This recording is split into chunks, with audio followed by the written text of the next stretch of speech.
Hello, my name is Jeff Rolka. Thank you for checking out my video. I have a couple questions about the primo passaggio. Can you do a video discussing the primo passaggio? Do men also have these?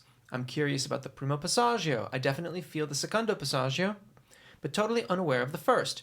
You mentioned that vowel alignment will reveal this. Can you go more into that? Absolutely. So, different schools of voice talk about registration events in different ways. My studies talk about the primo passaggio and the secondo passaggio. The secondo passaggio is commonly referred to as the break, and I've recently done a few videos about that. The primo passaggio is right below the secondo passaggio. Primo, first, secondo, second. For the male general tenor, whatever, tenor robusto, primo passaggio is at middle C, the secondo passaggio is at F4. Individual differences can make these slightly, a little bit, here or there. We could be in the cracks. We don't have to be right on the pitches because, as I often say, we are built to our own standards, not Western tonal music's standards. So, tenors here, lyric baritone, baritone, tenor spinto, the lyric tenor. It's all right in that area, right here. About a semitone, give or take, is going to separate these different varieties of tenors and baritones.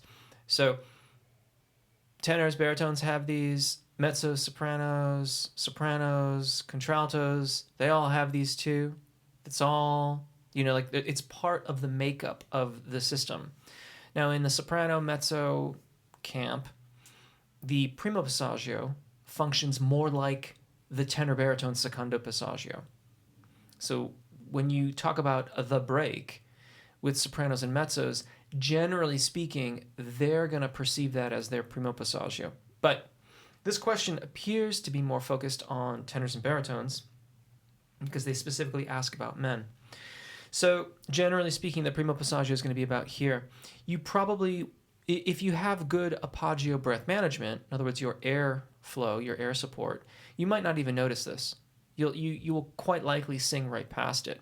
There's another registration event for the male tenor, and again, it's going to be shifting around via semitone for the different varieties of tenors and baritones. For the male tenor, there's another registration event here, which nearly no one takes any notice of. But again, the primo passaggio, you'll notice it more with the narrow vowels. So if I were singing my exercises,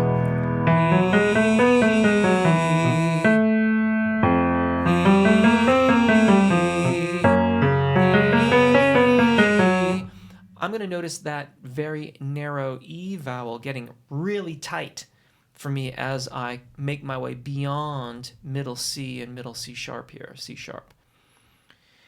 And it's at that point that I need to start doing some vowel modification on that vowel. Now, if I were doing ah and o,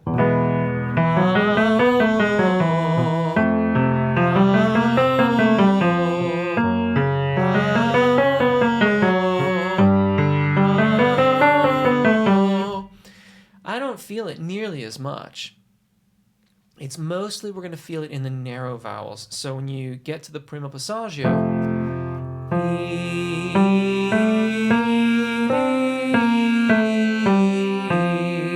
you can hear me widen the vowel, if you like, as I approach the primo passaggio.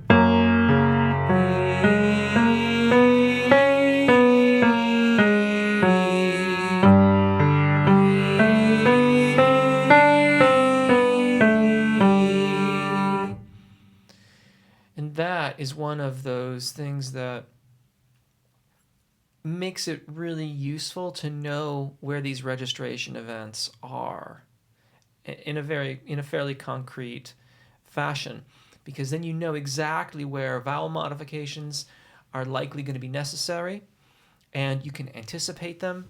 If you have lyrics that have, for example, if you were going to sing the word feel and you knew that it was going to skip up to a C sharp right there, C sharp 4, and you happen to have a voice similar to my own, then you would know that you have to be prepared for that. You have to make sure that that vowel is going, you're going to go to it and modify it, anticipating that range.